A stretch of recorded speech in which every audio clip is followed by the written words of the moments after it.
Bienvenidos nuevamente amigos, acérquense al fuego, pónganse cómodos con sus brebajes favoritos, hoy entraremos por un portal que se abre hacia una historia que te lleva al mundo del misterio, escrita por Bryce Walton. La historia se llama Juego de Guerra. La práctica de juegos de guerra no debería estar prohibida, sino que se ve como una salida natural para las tensiones emocionales. Tensiones emocionales. D.R.L.M. Stoltz, Universidad de Stanford. El ministro de la Paz preguntó al presidente de los Estados Unidos si había tenido noticias del secretario de Estado. Sí, dijo el presidente. Tuve noticias del señor Thompson hace solo unos minutos. ¿Cómo va su conferencia final, señor presidente? Inevitablemente. Operación Pulsador dentro de una hora. El ministro de la Paz parpadeó por la ventana en Washington, D.C. Así que, ¿van a volar el mundo? Inevitablemente. ¿Lo vemos?, preguntó el ministro de la Paz. El presidente asintió, habló con el control maestro a través del intercomunicador en su escritorio y encendió la pantalla de televisión. Tenían una conexión especial con el sótano de las Naciones Unidas. Se sentaron, tomaron martinis y vieron cómo el interior de la bodega cobraba vida en la pantalla. A 5.000 kilómetros de Nueva Washington, bajo un camuflaje natural de tundra y colinas invernales, la bodega de la ONU era considerada por sus ocupantes que era completamente resistente a cualquier arma ofensiva. Estaba a 5 kilómetros bajo tierra, protegido por plomo, hormigón y acero. Su ubicación era. Solo conocía la División de Seguridad de la ONU, que se suponía que era estrictamente neutral en los asuntos internacionales, o eso suponían los ocupantes del sótano. Los ingenieros y obreros que habían planeado y construido el bodega se suponía que les habían lavado el cerebro y que, por lo tanto, no tenían memoria del gran proyecto. Un caribú ocasional pasaba por encima de la bodega con el viento del norte y los lobos que siempre siguen al caribú. En su suite, Chandler Thompson, secretario de Estado, se preparaba para la mano final del juego de la diplomacia mundial en la que nunca es tan importante la mano que se juega como la forma de jugarla. Tras años de negociación, se había alcanzado un acuerdo total sobre la Operación Botón. Y Thompson se enorgullecía de haber desempeñado un papel destacado en la ingeniosa idea. Morten, su ayuda de cámara, terminó de afeitar la pálida cara de Thompson, le ayudó a vestirse con unos pantalones a rayas, recortados, y una gardenia blanca. Gracias, Morten, dijo el secretario de Estado. Parece usted bastante tranquilo, señor. Francamente, me siento mal. Puede abandonar la bodega si lo desea, dijo Thompson, hojeando sus notas. Ha servido usted amablemente. Se lo agradezco. Pero es tu privilegio volver con su familia fuera ahora. Debo recordarte que tus posibilidades de sobrevivir si te quedas aquí son prácticamente del 100%. No es eso, señor. Es que parece increíble que deban morir tantos. Tocó su cartera, las fotos de su familia en ella. No es una cuestión de principios, dijo Thompson. Ni una cuestión de ideología. Es simplemente una cuestión de firmeza y realismo. Y de practicidad, y de hacer el trabajo de una vez por todas. Esa ha sido mi postura desde el principio y, naturalmente, no puede cambiarse. Pero miles de millones de personas muriendo. La muerte antes que el deshonor, Morten. Sí, señor. Morten sabía que en cada suite del sótano cada diplomático estaba diciendo prácticamente lo mismo. Thompson levantó la vista de sus ordenadas notas. La gente, Morten, ha sido debidamente preparada para muerte violenta. De hecho, ha habido una sensación de seguridad en los números. El Ministerio de Educación, en colaboración con el Departamento de Guerra, ha hecho un trabajo espléndido. Ahora todos los niños han crecido totalmente preparados para morir en el Holocausto. Y cada individuo que todavía es un niño considera la muerte violenta. La muerte violenta tan casualmente como un juego de canicas. La actitud requerida ha sido condicionada a fondo en la población. La idea era hacer de la violencia, el salvajismo y la muerte súbita un asunto cotidiano. Y lo hemos conseguido. Triste, pero una tarea necesaria. Morten no dijo nada. Thompson miró el mapa de neón que corría por la pared. Nuestro país no es único en esto, Morten. La aniquilación solo puede sorprender a los desinformados en cualquier parte del mundo. Morten se sentó. Recordó cómo sus hijos solían volver a casa de la escuela.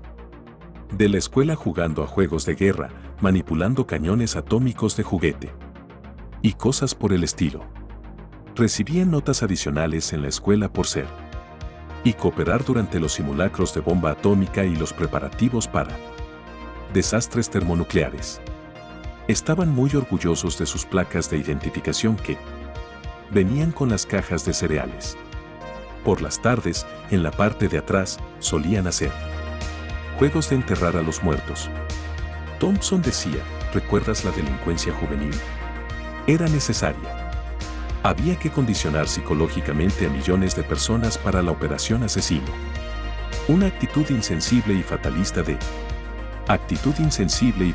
tenía que ser engendrada por su propio bien. Morten apartó una mota de pelusa del hombro encorvado de Thompson. Sí, señor, dijo. Quizás sea humano, a la larga. Hay que enfrentarse a los hechos duros y materialistas, dijo Thompson. Oh, eso me recuerda. Fue a su centralita privada y consiguió una línea secreta. Línea exterior a la Oficina de Defensa Civil. Hola, Danielson. Sí, estoy bien. No he hablado con usted desde hace algún tiempo, y me preguntaba sobre esa sugerencia mía. Sí, lo de las mascotas domésticas. Cosa. Así es, sobre todo los perros. Son grandes factores de moral en la vida de los niños y puede haber algunos supervivientes. Bien, entonces. Emite otro boletín sobre eso inmediatamente. Las cosas están llegando a un punto crítico. Aquí en el sótano. Sí, los perros deben ser atados firmemente a piezas pesadas. De muebles, lejos de las ventanas. Pongan agua donde puedan alcanzarla. La histeria bajo los ataques de las bombas se puede evitar dando pastillas de tabletas de bromuro a los perros. Así es. Los supervivientes necesitarán mascotas. Meral. Cuando Thompson terminó de hablar con Danielson, Morten dijo: Usted sabe, señor, el final será un alivio para algunas personas. Han sido bombardeados por un bombardeo ininterrumpido de bombas de miedo durante tanto tiempo, creo que estarán contentos de acabar con esto. Muy perspicaz, Morten.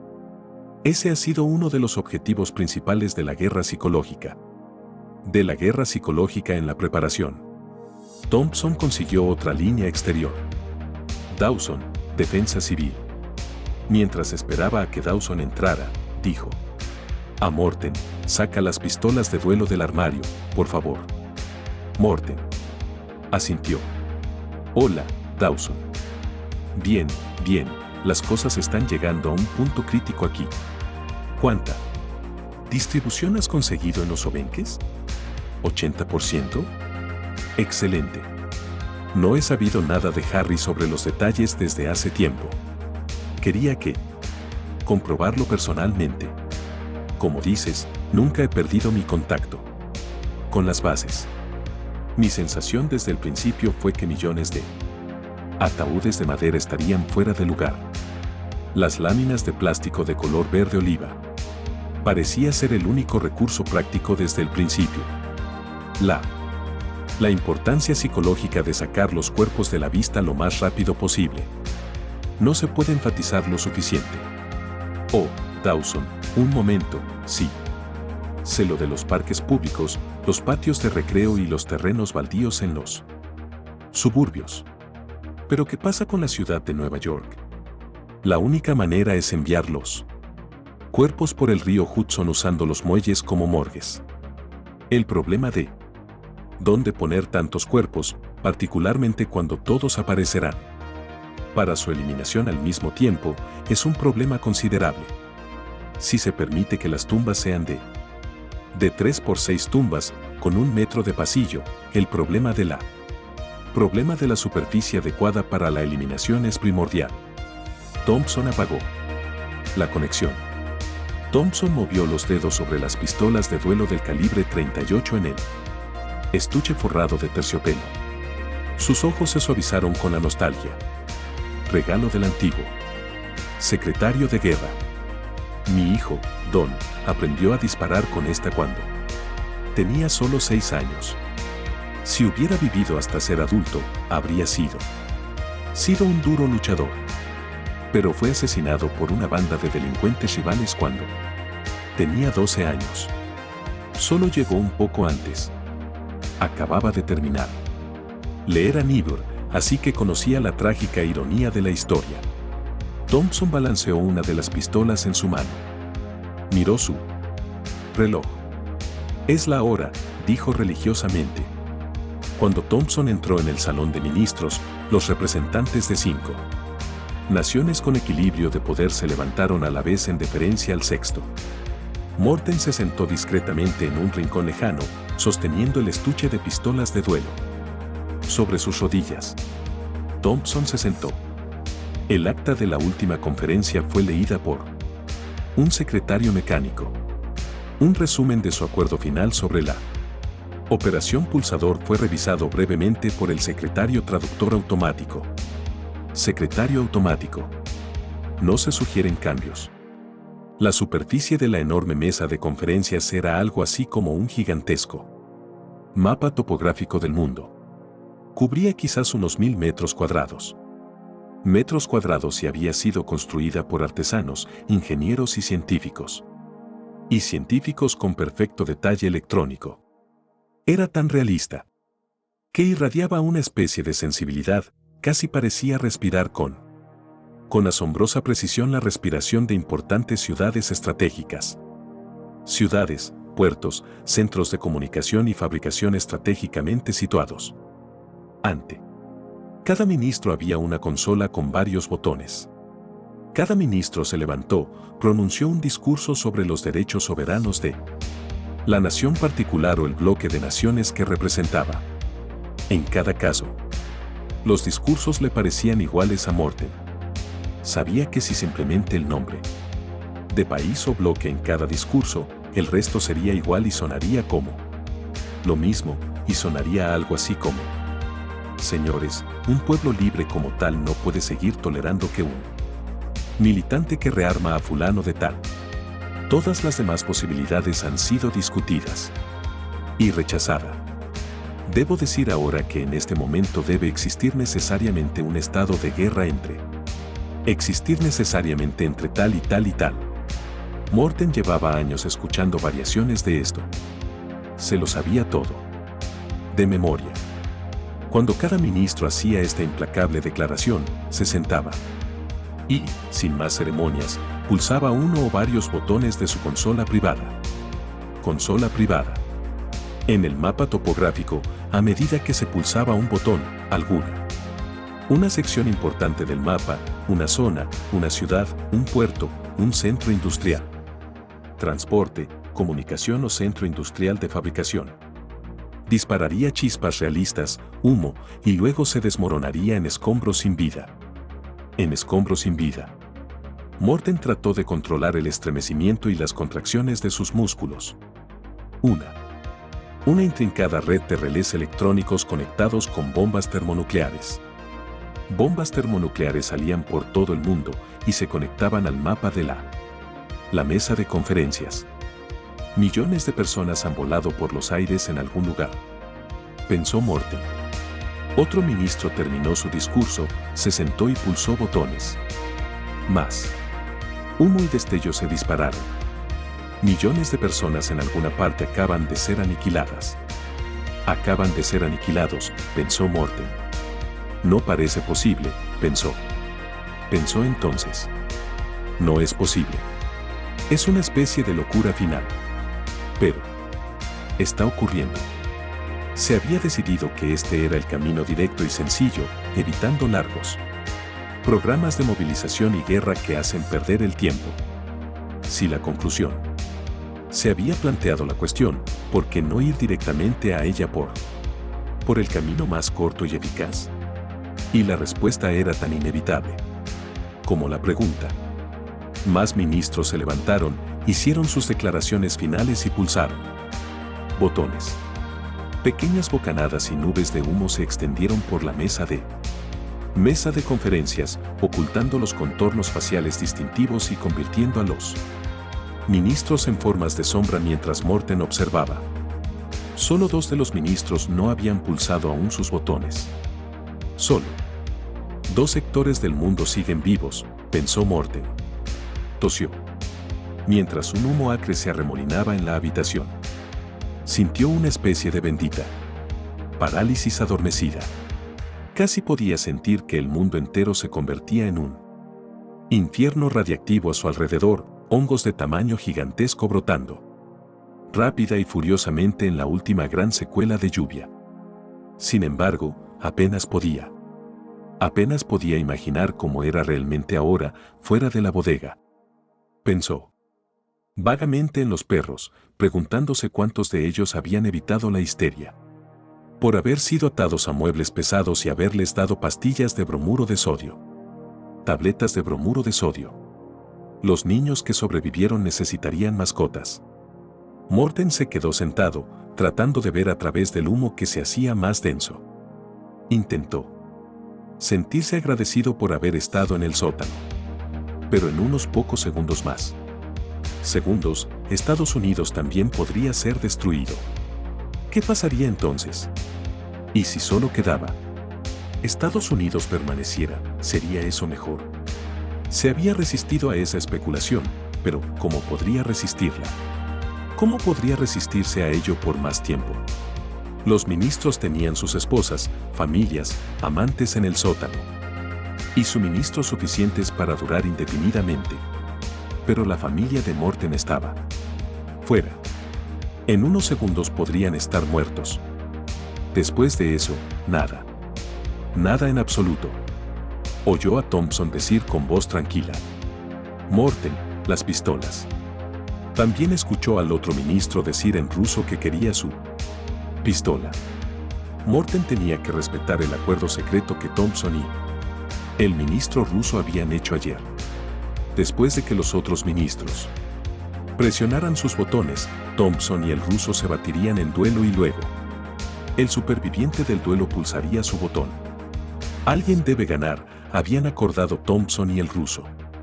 De esta manera, uno será el vencedor absoluto. Si los otros ministros sabían cuál era este acuerdo secreto, o bien no les importaba o no les importaba lo suficiente ahora. Se levantaron de la mesa de conferencias y salieron de la gran sala esferoide hacia sus familias, esposas, a donde quisieran ir. Ahora solo quedaban en la sala Thompson y el ruso. Caminaron a 10 pasos el uno del otro, en la clásica tradición del duelo honorable. Duelo, se giraron y dispararon. Cayeron casi al mismo tiempo. Morten se precipitó hacia Thompson, que ya estaba muerto, habiendo fallecido instantáneamente, con una bala en el corazón. Morten vio que el ruso tenía un agujero de bala. Un agujero de bala justo encima de su ojo izquierdo. Thompson, previendo esta posible situación, había conseguido una promesa de Morten de que pulsaría el botón que aniquilaría a Rusia, en caso de que Thompson estuviera muerto o incapacitado. Eso dejaría a los Estados Unidos el único vencedor en la última gran lucha global para establecer, de una vez por todas, en todo el mundo, la verdadera fe. Morten luchó brevemente con su conciencia y luego salió corriendo de la habitación, dejando la consola intacta. Los Estados Unidos y Rusia aún sobrevivían. La familia de Morten seguía a salvo. Corrió hacia el banco de ascensores. de ascensores para salir del sótano. No había salido del sótano durante mucho, mucho tiempo. El presidente de los Estados Unidos apagó el televisor y se sirvió otro martini. ¿Quiere otro?, le preguntó al ministro de la Paz. No, señor presidente. Durante un rato no dijeron nada mientras miraban por la ventana el pacífico sol apacible, y observaban cómo los pájaros se posaban en los árboles. Siguieron su propio curso, dijo el ministro de la Paz. De todos modos, fue algo desagradable de ver. Inevitable, dijo el presidente. No había otra forma posible de manejarlos. La psiquiatría nunca habría alterado su rígido molde, lo sabía. Era una cosa extrañamente divertida, esa rebelión espontánea en todo el mundo. La gente poniendo fin a todo el maldito espectáculo histórico vicioso. Pero lo habían hecho. La mentira había sido dada a todos los históricos. Pesimistas históricos como Spencer y Toynbee y Marx y todos los demás. Que habían dicho las mismas cosas, tanto si lo habían admitido realmente o no. El pueblo, actuando por la comprensión intuitiva de que se enfrentaba a la aniquilación, había reaccionado en masa y había tomado las cosas por ellos mismos. Ahora no se podía encontrar ni siquiera una pistola de agua en cualquier parte del mundo. El sótano de la ONU había sido amurallado, convertido en una especie de sanatorio. Sus ocupantes nunca habían sabido la verdad sobre el exterior.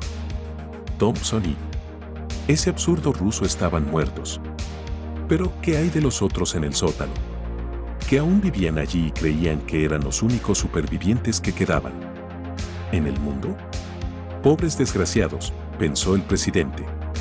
Y entonces pensó en esa frase de Sartre, la que decía que el infierno era un restaurante en el que te sirves a ti mismo. Y fin, espero que la hayas disfrutado. Nos vemos en la próxima historia que nos depara el portal de este universo gris. Si te ha gustado, recuerda apoyar a los autores y sus historias originales que nos permiten disfrutar estas misteriosas y nuevas experiencias. Si te ha gustado, suscribirte, pon me gusta y deja un comentario, ya que esto alimenta al dios oscuro del algoritmo.